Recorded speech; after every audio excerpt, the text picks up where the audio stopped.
familie en welkom by ons aanlyn diens. Ons lees in die Bybel in Maleagi 3 vers 3 van God wat soos 'n silversmid sy volk reinig. Hy haal nooit sy oë van die silwer af nie en maak dit ook net warm genoeg vir al daai onreinhede om na die oppervlak toe te kom.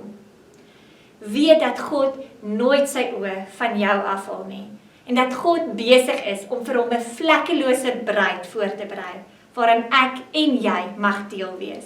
Wat 'n wonderlike gedagte. Kom ons loof die Here Jesus Christus deur saam te sing.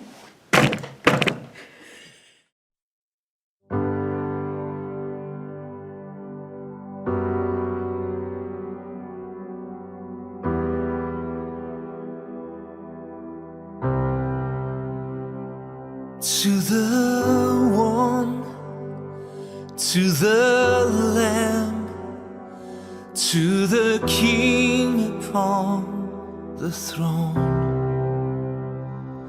to the Christ, to our Savior, to the risen Son of God, blessing and honor, glory and power.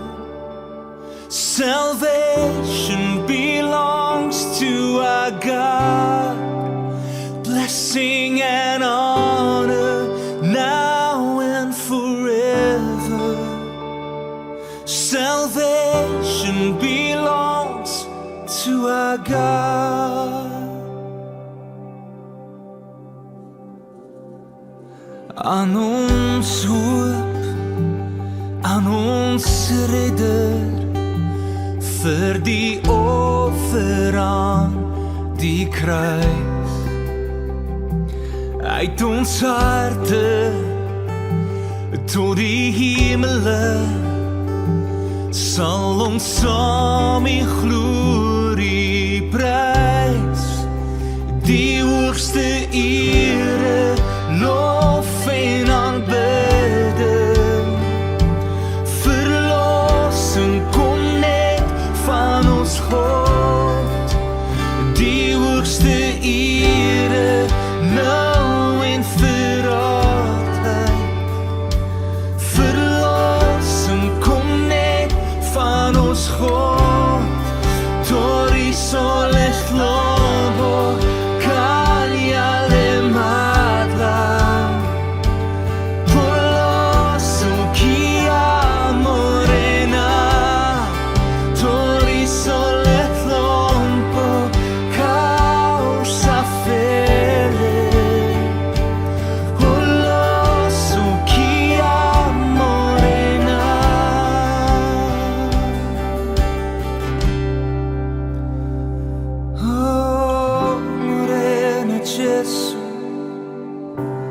King of Kings, Jesus,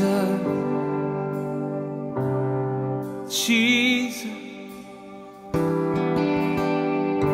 Jesus.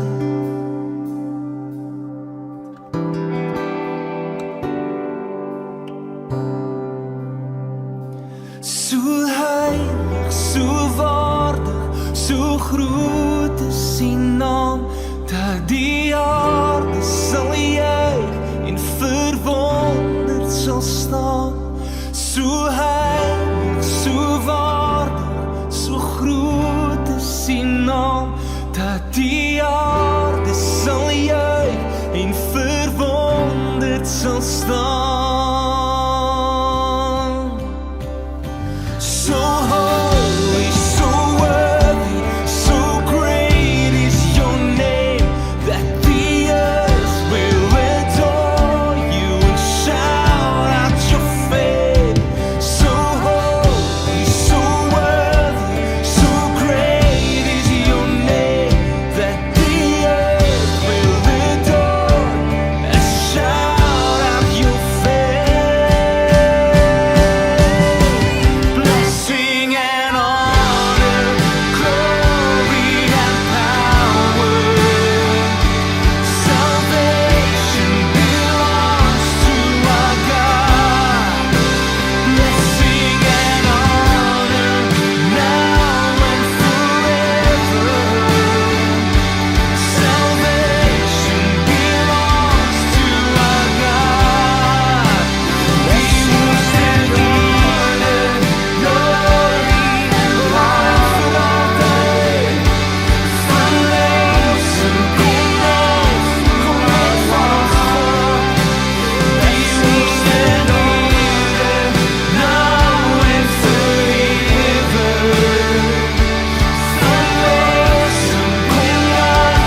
wat kan red. Only one name, Jesus. Oh, Jesus. Oh, all the blessing and the honor.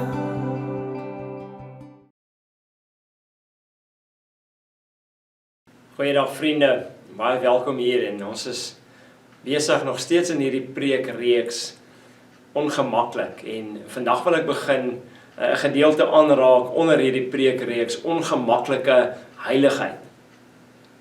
As Jesus volgelinge het ons nodig om te verstaan dat God het ons nie net gered van ons sonde nie. Hy het nie net ons skuld en ons skaamte en ons sonde kom wegneem nie, maar hy het ook die krag en die houvas wat sonde op ons het en wat sonde op ons lewens het, hy het dit ook kom wegvat.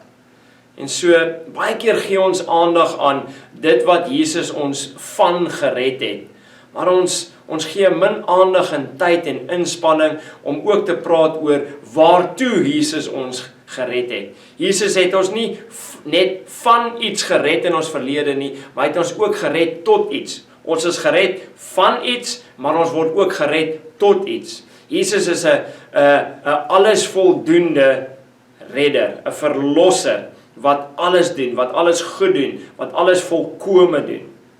Hy het ons gered van ons sondes, maar hy het ons ook gered tot heiligheid, om meer en meer soos hy te word. Paulus kom sê juis in Romeine 8 vers 29, hy kom gee hier die doel van ons verlossing as te ware. Hy sê ons word gered om verander te word meer en meer na die beeld van die Vader se seun. Ons word gered om verander te word om meer en meer soos Jesus te lyk. En Paulus kom sê ook verder in Efesiërs 1, hy sê God het julle kom kies in hom voor die grondlegging, voor die fondasie van hierdie aarde, sodat julle heilig en onberispelik voor hom kan staan. Ons word nie net gered van ons sonde nie, maar ons word ook gered tot heiligheid. En in 1 Petrus kom skryf Petrus hier en hy praat hier met 'n klomp plaaslike kerke wat versprei is in die provinsie Asië en hy sê, weet jy wat, God het julle gekies, hy het julle gered en hy het julle gekies ook deur die werk van die Heilige Gees en hoe die Heilige Gees kom werk en die heiligmakende werk van die Heilige Gees. En hierdie heiligmakende werk van die Heilige Gees en hoe die Heilige Gees werk om julle te verander tot gehoorsaamheid aan Jesus Christus. In 1 Petrus 2 vers 2. Maar kom ons lees 1 Petrus hoofstuk 1 vers 13 tot 16. En ek wil lees uit die Nuwe Lewende Vertaling. 1 Petrus 1 vers 13 tot 16. Sien daarom met verwagting uit na die genade wat vir julle gebring word wanneer Jesus Christus weer verskyn. Sorg dat julle helder dink en gedissiplineerd lewe. Wees gehoorsaam aan God, want julle is sy kinders. Moenie weer soos vroeër julle natuurlike neigings die oorhand laat kry nie. Julle het destyds nie van beter geweet nie. Soos hy wat julle geroep het heilig is, moet julle in julle hele lewenswandel ook heilig wees. Hy het immer self gesê, wees heilig, want ek is heilig. En hier kry ons te doen met die woord heilig of heiligheid. Net soos in Efesiërs 1 ook waar Paulus sê, julle is geroep om heilig en onberispelik voor God te staan. Kom hierdie woord weer te voorskyn. Hierdie woord heilig verskyn meer as 600 keer in die Bybel en in vandag se taal en is dit nie eintlik 'n baie populêre woord om gebruik te maak nie. Hierdie woord heilig of heiligheid maak mense miskien ongemaklik en daar's verskillende idees en opinies oor wat heiligheid nou eintlik is. Ek wil tog net nie heiliger as daai een wees nie. Daai een is tog so hoog heilig, so holier than thou. Nou, wanneer Petrus hier skryf, dan haal hy ook hierdie aanhaling uit wat God kom sê het in Levitikus, wees heilig, want ek is heilig. En wanneer God sê dat hy heilig is, wat beteken dit? Een manier om te praat van God se heiligheid is om te praat van hoe God anders is, God se andersheid. Hy is anders as ons. Hy is totaal en al anders as ons. Hy is absoluut uniek. God is die enigste almagtige God. Hy is skepper. En ons is die skepsel. Hy is oneindig anders en verskillend as ons. In Engels is daar 'n mooi stukkie wat ons kan sê, set apart. Hy is set apart. He's set apartness. Hy is anders, eenkant gestel, heeltemal anders. God self sê met wie sal julle my vergelyk? Ons kan hom met niemand vergelyk nie. En nou wanneer heiligheid na my en jou toe kom, dan is dit nie daai holier than thou, dis 'n klomp goed wat jy doen. Ons dink miskien dalk dadelik aan 'n klomp reëls, soos 'n klomp goed wat iemand doen, die persoon doen al hierdie goeders en nie hierdie goeders nie, en nou is hy of sy heilig. Nee, maar wanneer heiligheid na ons verwys, beteken dit ook ons is anders. Ons word afgesonder, eenkant gesit, set apart. In sy basiese vorm beteken heiligheid dit, 'n skeiding, 'n eenkant sit, 'n afsondering, separation, set apartness. Petrus in sy brief aan hierdie kerke in Asië kom herinner hulle juis later. Hy sê julle is vreemdelinge in hierdie wêreld. Julle is vreemdelinge, julle is bywoners. Die Engelse woord sê julle is aliens and strangers in this world. Ja, ons is anders. Ons moet verskillend wees. Ons moet anders en snaaks lyk as te ware vir die wêreld rondom ons. In 1 Petrus hoofstuk 2 vers 9 kom sê Petrus vir hierdie klomp plaaslike kerke. Hy sê julle is mense wat deur God uitgekies is.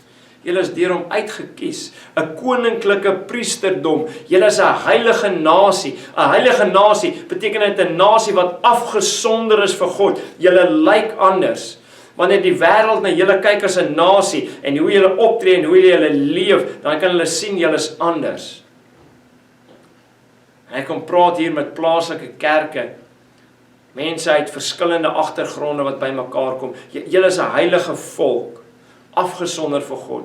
So wanneer ons gehoorsame lewens leef tot Jesus Christus en tot sy roeping tot ons afgesonderheid, ons heiligheid, dan verstaan ons word afgesonder tot God. Ons word nie afgesonder en eenkant gesit vir onsself en oor my eie ek en my eie idees, en ons word afgesonder tot God. Ons andersheid, ons afgesonderheid is tot God, is tot sy eer. Ons word geroep om heilig te wees, omdat God heilig is. En ja, dit kan soms baie ongemaklik wees. En dan gaan selfs ongemaklike besluite wees in ons lewens wat ons moet doen om in hierdie andersheid, in hierdie roeping van ons as kinders van God te leef. Dit gaan beteken, ons gaan nie altyd lyk soos die kultuur rondom ons nie. Dit gaan partykeer baie ongemaklik wees. Laat ek dalk ook net die woordjie heilig en afgesonder en een kan sit. Miskien illustreer deur hierdie eenvoudige illustrasie. Vir die van julle wat nie weet nie, hierdie is 'n koerant. Okay, en 'n mens lees nuus in 'n koerant. En 'n mens kry nog steeds koerante. Ek weet sommige van julle lees dalk julle nuus op julle fone of julle tablette.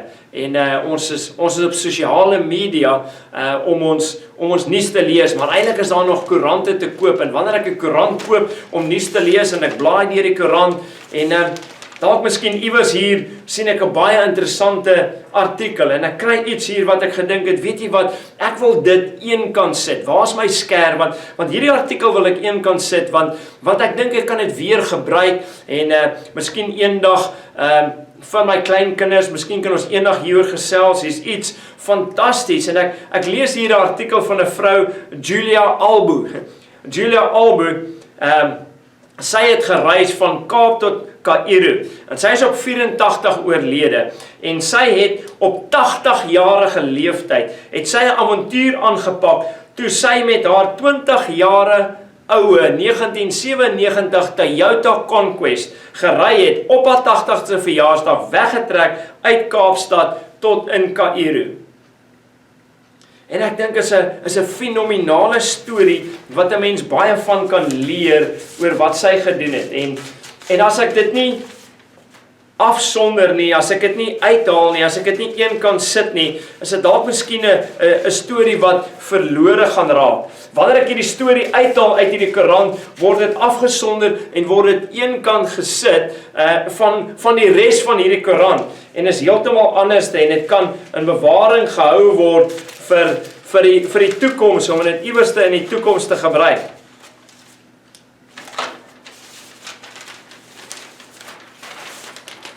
Daar waar hierdie artikel is, of artikel was, is daar nou net 'n gat. Ek het hom uitgehaal, ek het hom afgesonder van die res van hierdie koerant. Hy is nou afgesonder. Ek kan hom vat en ek kan hom in 'n album gaan sit, ek kan hom eenkant sit. Dis inligting wat weer gebruik word. Dit word nou spesiaal gebruik vir 'n spesiale doel om iets mee te doen. En so die woord heilig gaan nie net oor om heiliger as iemand anders te wees nie. Toe ek groot geword het ek gedink, was die stelling wanneer jy kyk na ander wat in die skool is en seuns en dogters, daai van hulle wat nie gerook het of gedrink het of na popmusiek geluister het nie. Dit was die heilige seuns en dogters. En ons dink die woord heiligheid beteken net alles dade. En om die reëls te onderhou. En natuurlik beteken dit optrede. Natuurlik gaan dit oor ons optrede en hoe ons leef. Maar ons dink verkeerd en ons dink net dis 'n onderhoud van die reëls. Nee, maar God kom sonder ons af. En daar's 'n doel in dit in. So kom ons kom terug in 1 Petrus. In vers 13 kry ons die woordjie daarom. Die Engelse woord therefore of so. Daai Engelse woord therefore is belangrik, want dit sê vir ons gewoonlik daarom, okay, waarom? Waarom sê hy? Daarom sê hy, daarom moet julle hierdie doen, daarom moet julle met groot verwagting uitsien. Daarom moet julle met verwagting uitsien. Daarom moet julle met hoop leef. Ander vertaling sê, okay, julle moet met 'n volle hoop leef. Set your hope fully. Waarom? Okay, waarom? Waarom moet ons dit doen? En om te weet hoekom Paulus sê, daarom moet julle so leef. Daarom moet julle met groot verwagting uitsien. Julle moet hoop hê. Met volle hoop en verwagting leef op die genade wat julle gaan ontvang wanneer Jesus terugkom. Waarom moet ons dit doen? Dan is dit nodig wanneer ons daai woordjie daarom kry, om die waarom te verstaan, moet ons die verse voor vers 13 gaan lees. En is baie belangrik hier, as jy die ander vertalings ook gaan lees, sien daarom met verwagting uit. 'n ander manier om dit te sê, jy moet jou hoop hê. Jy moet hoop hê. Dis baie duidelik dat Petrus wil hê dat hierdie kerke wat sy brief gaan lees, okay, hulle moet lewe elke dag in 'n onwankelbare hoop. Is dit nie iets wat ek en jy ook graag in hierdie tyd nastreef nie? In hierdie tyd waarin ons nou leef, het mense hoop nodig. Nie net hoop nie, 'n onwankelbare hoop. En nou kom Petrus en hy wil sy lesers help om hierdie onwankelbare hoop te onderhou en te verstaan wat dit is en om te en te lewe met volle hoop. Jesus volgeling, jou hoop is lewendig en is vir ewig. So kom ek lig 'n paar dinge uit, wanneer Paulus sê, ons moet met groot verwagting uitsien, ons moet volle hoop hê, dan sê hy, wat is hierdie dinge wat lei tot ons hoop? Wel, die vorige verse, van vers 3 tot 12, en laat ek net 1 of 2 uithaal, en jy kan dit self gaan lees. In vers 3, kom sê hy juist vir ons hierso, dat ons is wedergebore, eer aan God, want sonder dat ons dit verdien, het hy sy ontferming, sy genade aan ons betoon, deur die proses te begin wat op ons wedergebore uitgeloop is. Ons is wedergebore, ons was geestelik dood, en God het gekom, en dit is uit sy genade, uit sy krag, is ons nou wedergebore, waarin, in 'n lewende hoop in 'n lewende hoop in. Hy sê, nou het ons regtig hoop. Hoekom? Omdat Jesus uit die dood uit opgestaan het. Hy sê, ons hoop is gebaseer en gegrond, omdat God ons wedergebore gemaak het, en dit is gevestig en geanker in die persoonlike, liggaamlike opstanding van Jesus Christus uit die dood. En hy sê, nie net dit nie, maar ons het nou 'n erfporsie. Ons het 'n erfporsie verder aan in vers 4. Is 'n kosbare erfporsie wat ons het. En hierdie erfporsie wat ons gaan ontvang eendag by die wederkoms van Christus, hy sê hierdie erfporsie word beskerm deur God se mag en krag. En hy sê hierdie erfporsie kan nie besmet word nie, dit kan nie tot niet gaan nie, dit kan nie verwelk word nie. Nee, ons het 'n ewige erfenis. Dis nie net die tydelike dinge van hierdie tydelike are wat verbygaan nie. En dan sê hy ook verder aan, hy sê, julle geloof, Jesus volgeling, jou geloof is baie kosbaarder as goud.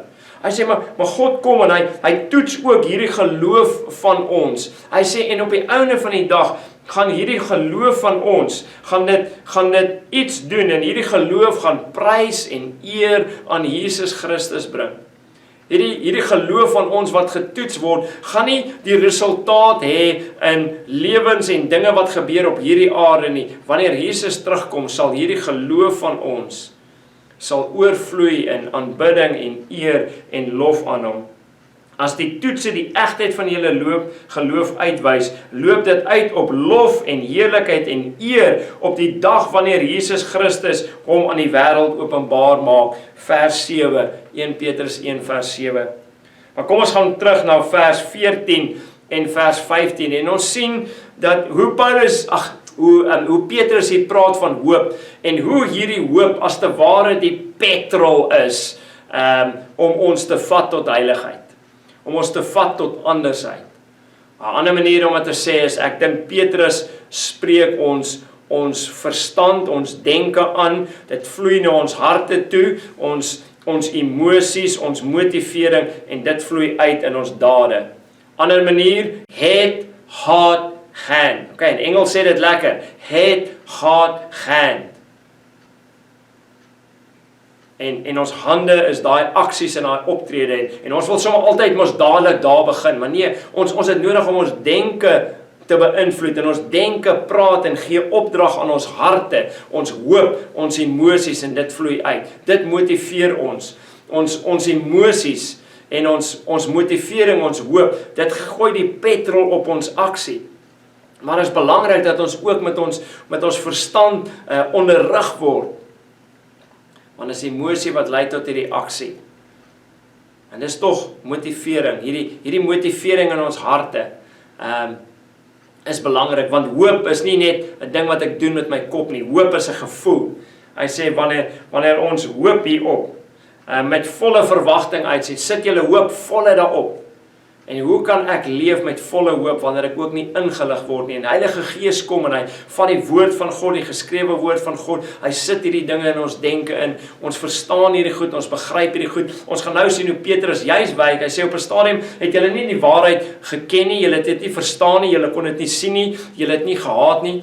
So deel daarvan om 'n Jesus volgeling te wees, beteken dit nie, ons gooi alle denke en redeneringsvermoë, en ons hoef nie ons intellek en ons verstand te gebruik nie, ons gooi dit net een kant, en ons stap net uit in geloof nie. Nee, God sê ook, gebruik julle denke. Paulus praat van dieselfde ding in Romeine 12, hy sê, laat julle lewe vernuwe word, hy sê, word verander, eerstens deur die verandering van julle denke.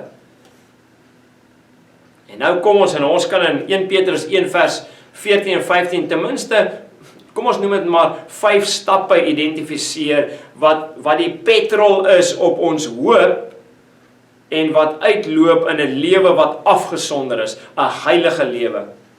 Ons maak seker dat hoop, die hoop wat in ons harte is, word ook gelink, geconnect ook met dit wat ons verstaan en glo en weet in ons harte. So hoop is ook baie 'n gevoel, maar dit is ook wat ons verstaan, en dit vloei alles uit in dit wat ons doen. So nommer 1 sien ons daar's 'n roeping. Daar's 'n roeping. Ek word geroep deur God. In vers 14 en vers 15, hy sê vers 15, soos hy wat julle geroep het, heilig is. Ek kan nie eers begin om heilig afgesonder te leef voor God se roeping nie. Daar's 'n roeping. Hy het ons geroep om afgesonder te wees, om heilig te wees, om te leef as 'n vreemdeling en 'n bywoner in hierdie tydelike wêreld wat verbygaan. Dis 'n roeping. Hy het ons uitgekies, die enigste waaragtige God het ons uitgekies. En ons moet onsself daaraan herinner, eerstens dat dit God is wat ons geroep het. En hierdie een wat ons geroep het is heilig. Is basies dieselfde as wat 1 Petrus sê in vers 3. Hy sê mos nou daar in vers 3, dis hy wat gekom het en hy wat veroorsaak het dat julle wedergebore is. Alle eer aan God ons Vader, want sonder dat ons verdien het, het hy ontferming aan ons betoon op die proses wat uitgeloop het op ons wedergeboorte. Hy het ons gekies. So ons sien hier was ons wou nie kies nie, ons is weggegaan, dis God se roeping, hy het ons kom kies, hy het ons kom roep, dis sy soewereine keuse. En hy kom roep ons uit 'n geestelike doofheid, 'n geestelike doodheid, 'n geestelike blindheid. En wat is die doel van hierdie roeping van God? Wat is hierdie doel van die roeping van God? Wat is die doel van God se keuse? Wedergeboorte. Om 'n nuwe mens te wees, om geestelik nou lewend te wees in Jesus Christus. En nou, die deel daarvan is om nou lewendig te wees vir die hoopgewende waarheid. Daai dinge waarvan ons gelees het nou, in 1 Petrus 1, voor vers 12, daar is die hoopgewende waarheid waar ons vat. Ons is nou lewendig vir dit. Hierdie roeping van God, die doel van hierdie roeping, die doel van hierdie wedergeboorte, is dat ons nou lewendig kan wees vir hierdie waarheid, wat ons voorheen nie gesien het nie kon sien nie wou sien nie, dood was voor. Hy het ons kom roep. Die tweede punt is, hy lei ons oor as kinders van God. Ek word geroep, en wat is nou die effek van hierdie roeping? Die doel van hierdie roeping, is dat ek nou lewendig sal wees, dat ek nou aangeskakel sal wees, lewendig sal wees vir hierdie hoopgewende waarheid, en die effek van God se roeping, vir my, is wat? Om sy kind te word. Om sy kind te word. Vers 14 kom sê, juis vir ons hier, wees gehoorsaam aan God, want julle is sy kinders. Hierdie wedergeboorte loop uit, en die effek van wedergeboorte is dat ons nou kinders van God geword het. Gehoorsame kinders van God. Ons het nou 'n nuwe natuur ontvang. Ons het nou 'n nuwe natuur ontvang. Soos ons Vader in die hemel. Ons het nou sy natuur ontvang. Ons word wedergebore binne in 'n lewende hoop in. En ek dink niks is meer hoopvol as dit, om nou in God se familie ingebore te word nie. Niks kan ons meer hoop gee op hierdie aarde, as die feit dat God jou geroep het, gekies het, en hy nou jou ingebring het in sy familie in, en jy God se kind genoem kan word nie. Daar is soveel hoop, dit is die mees hoopvolste ding. Nie omdat ek het verdien het nie, maar God in sy ontferming, genade, groot liefde, het my kom kies, my kom roep, en my kom inbring. Die uitvoering, die effek van hierdie roeping, is ek is nou God se kind, en dit bring hoop, dit bring 'n ewige hoop. Daarom kan ek hoopvol wees, daarom kan ek sê, put your hope fully. Ek kan so hoopvol wees. Ek kan met volle verwagting hê. Ek kan met volle verwagting hier leef en uitsien na die genade wat God vir ons gaan openbaar wanneer Jesus terugkom. Die derde ding hier is om te sien, om sig te kan hê. Wat doen hierdie wedergeboorte ook? Hierdie wedergeboorte maak my nie net God se kind nie. Hierdie wedergeboorte vat ook my geestelike blindheid weg. Dit vat my ignorance weg. Dit vat die feit weg dat ek nie geweet het nie. Ek kan nie nou net sê, ek het nie geweet nie. Dit vat blindheid weg. Ek kan sien. Daar's sig. Ons op 'n stadium het ons weggelei in ons eie begeertes, sê hy. Julle het destyds nie van beter geweet nie. Ons het nie geweet nie. Verstaan jy, ons het vroeër ons natuurlike neigings, ons natuurlike sondige neigings, het die oorhand gekry. Maar nou onthou wat ons gesê het in die begin, Jesus het ons nie net gered van ons sonde nie, van die skuld en die skaamte daarvan nie, maar ook van die houvas. Hierdie ding, vroeër het julle natuurlike neigings het die oorhand gekry. Nou of sonde nie meer die oorhand te kry nie, het dit nie meer die houvas nie. Ons word gered van daai dinge af, maar ons word ook gered tot iets toe. Julle het nie van beter geweet nie, maar nou dat ons gered is en God se kinders is, nou kan ons sien en nou weet ons van beter. Hy sê, moenie verander word deur hierdie vorige neigings nie. Moenie weer soos moenie dat hierdie vorige neigings julle verander en julle weer maak soos wat julle was nie. Nee, ons is nou nie blind tot die waarde van Jesus Christus nie. Ons is nie meer blind hoe fantasties Jesus is nie. Ons is nie meer blind tot sy heiligheid nie. Sy absolute waarde, wie hy is en wat hy gedoen het en nog steeds doen vir ons. Petrus sê vroeër daar, ek dink in vers 7, hy sê ons word gevul met hierdie onuitspreeklike vreugde. Hierdie onuitspreeklike vreugde, dis waartoe dit bring. Julle ervaar hierdie blydskap wat julle het. An inexpressible and a glorious joy. Inexpressible and a glorious joy. 'n wonderlike blydskap wat nie in woorde beskryf kan word nie. En nou dat ons God se kinders is, nou sien ons sy heiligheid. Nou sien ons dat hy anders is. En nou sien ek en ek verstaan, ek word elke dag verander om meer en meer gelykvormig te word aan Jesus. En hierdie enigste waaragtige God wat ons volg, daar is niemand soos hy nie. Hy is totaal anders en ons word verander en ons reflekteer iets van hom. En in hierdie aarde en op hierdie tydelike lewe, nie altyd perfek nie, maar die Heilige Gees werk in ons en verander ons, dat ons meer soos Jesus sal lyk. Ons sien anders nou, en wat ons sien nou, eerstens, wat ons dryf, wat ons visie is Jesus Christus. Ons word nie net verander tot 'n klomp reëls nie, ons word verander tot ons God en Verlosser Jesus Christus. Ons andersheid, ons set apartness, ons een kant toe, is om soos Jesus Christus te lyk. Die vierde punt, hy sê, maar julle het nou nuwe begeertes, nee, daar's nou nuwe begeertes wat ons het. Ons het voorheen ou begeertes gehad, natuurlike neigings wat die oorhand gekry het, ons het nie beter geweet nie, maar nou is daar nuwe begeertes. Daar's nou nuwe neigings, dis 'n goddelike neiging, ons is wedergebore en daar is ander begeertes. Die sondige begeertes kry nie meer die oorhand nie. Ons het nou 'n kennis van die waarheid. Ons weet wie die waarheid is. En hy sê ons gebruik ons verstand.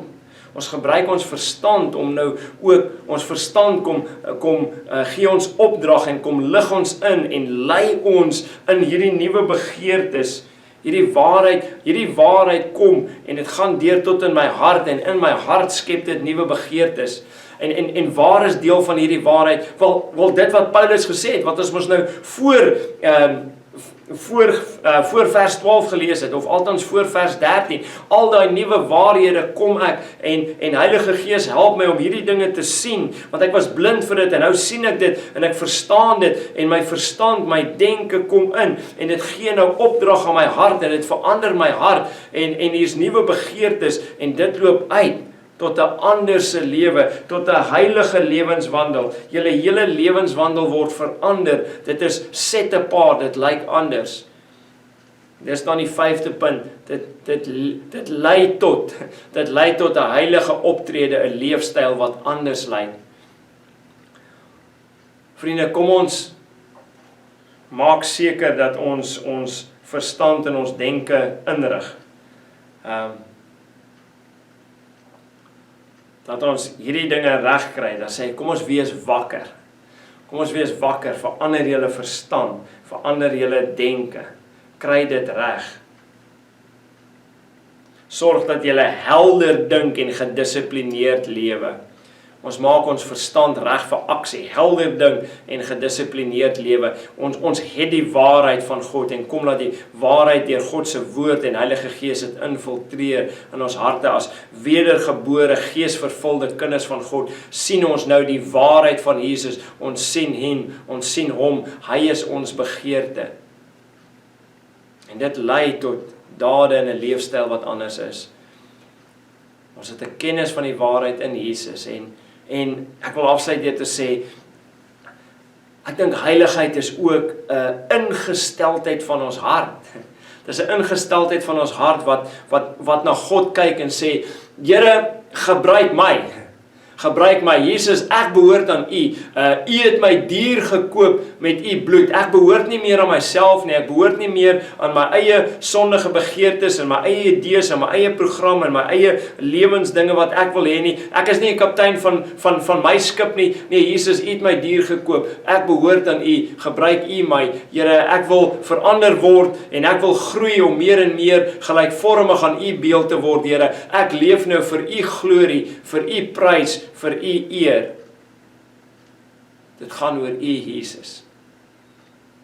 Ek wil jou uitnooi, kom ons gaan in hierdie week, kom ons wees stil, kom ons vra en bid dat Heilige Gees ons denke, tot ons denke sal spreek, ons harte, en dit sal oorvloei in 'n leefstyl wat anders sal lyk as die kultuur rondom ons, maar dit sal lyk soos ons Here God en Verlosser, Jesus Christus.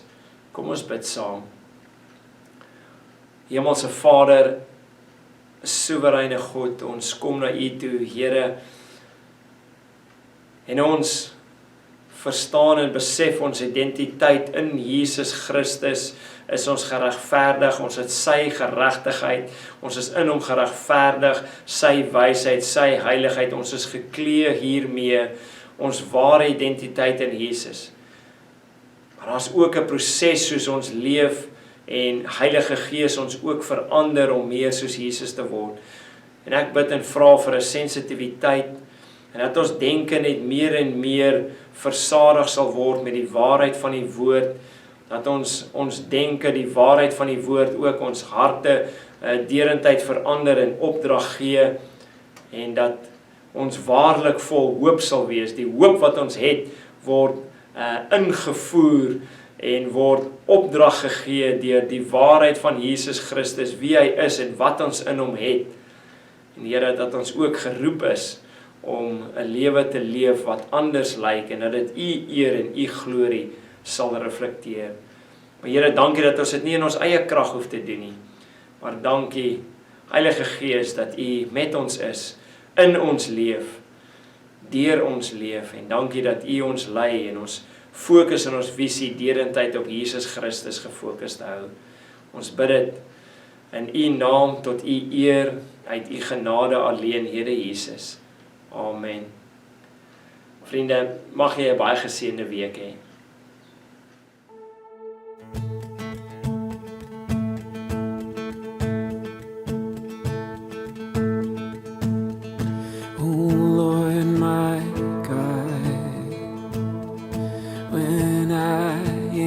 Awesome wonder, consider all the works thy hand hath made.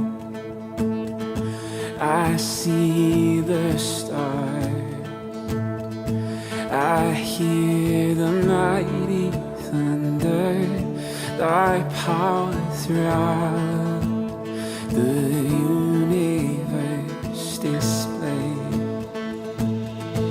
Then sings my soul, my Savior God, to thee. How great thou art, how great thou art. Then sings my soul, my Savior God, to thee. Yes, how great thou art.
our voices to you,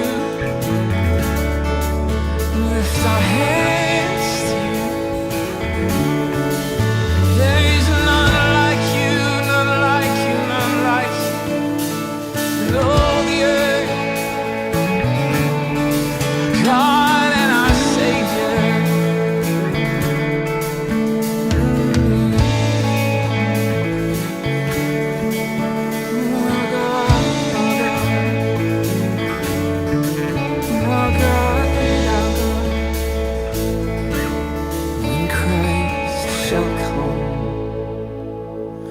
With shout of acclamation and take me home, what joy shall fill my heart, and there shall I bow in humble adoration and there proclaim, my God, how great thou art. Then sings my soul, my Savior God to thee. How great thou art, how great thou art. Then sings my soul, my Savior God to thee. Yes, how great thou art, how great thou art. Yes, how great you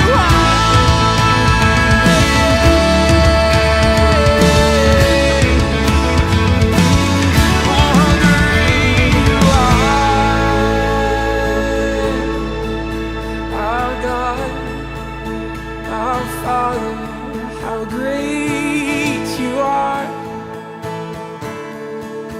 Oh Spirit, Jesus, how great you are. And all the earth will gather and sing your praise. We'll sing your praise. Forever we will sing your praise. Declare how great, oh how great you are. How great you are.